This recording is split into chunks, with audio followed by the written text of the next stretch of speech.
NDA హయాంలో ఉపాధి కల్పన 36% పెరిగిందని కేంద్ర కార్మిక శాఖ మంత్రి మన్సుఖ్ మాండవీయ ప్రకటించారు. 17 కోట్లకు పైగా ఉద్యోగాలు వచ్చాయని అన్నారు. యూపీఏ హయాంలో ఉపాధి కల్పన రేటు 7% ఉందని, ఇచ్చిన ఉద్యోగాలు 3 కోట్ల లోపే అన్నారు. నిరుద్యోగ సమస్య పరిష్కరించాలంటూ ప్రతిపక్షాలు డిమాండ్ చేస్తున్న నేపథ్యంలో కేంద్ర మంత్రి ఈ గణాంకాలను చెప్పారు. 10 ఏళ్ల ఎన్డీఏ పాలనలో దేశంలో ఉద్యోగాలు 36% పెరిగాయని కేంద్ర కార్మిక మంత్రి మన్సుఖ్ మాండవీయ తెలిపారు. 2014-15లో ఎన్డీఏ మొదటిసారి అధికారం చేపట్టినప్పుడు దేశంలో 47 కోట్ల 15 లక్షల ఉద్యోగాలు ఉండేవని, 2023-24 కల్లా అవి 64 కోట్ల 33 లక్షలకు పెరిగాయని వెల్లడించారు.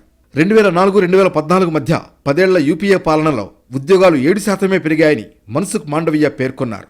యూపీఏ పాలనలో 2 కోట్ల 90 లక్షల ఉద్యోగాల సృష్టి జరగ్గా ఎన్డీఏ పాలనలో 17 కోట్ల 19 లక్షల కొత్త జాబ్స్ క్రియేట్ అయ్యాయని వెల్లడించారు.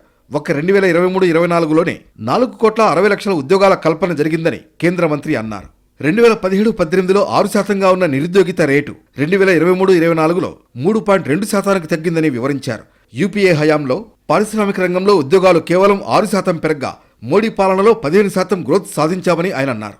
యూపీఏ పాలనలో సర్వీసుల రంగ ఉద్యోగాలు 25% పెరిగితే మోడీ పాలనలో 36% హైక్ అయ్యాయని చెప్పుకొచ్చారు. ఎన్డీఏ హయాంలో సాగు రంగంలో ఉపాధి కల్పన 19% పెరిగిందని కేంద్ర మంత్రి మన్సుఖ్ మాండవీయ వివరించారు. గడిచిన 7 ఏళ్లలో 4 కోట్ల 70 లక్షల మంది యువకులు కొత్తగా ఉద్యోగుల భవిష్య నిధిలో చేరారని గణాంకాలు వెల్లడించారు. నిరుద్యోగ సమస్య పరిష్కరించాలంటూ ప్రతిపక్షాలు డిమాండ్ చేస్తున్న నేపథ్యంలో కేంద్ర మంత్రి ఈ విషయాలు చెప్పారు.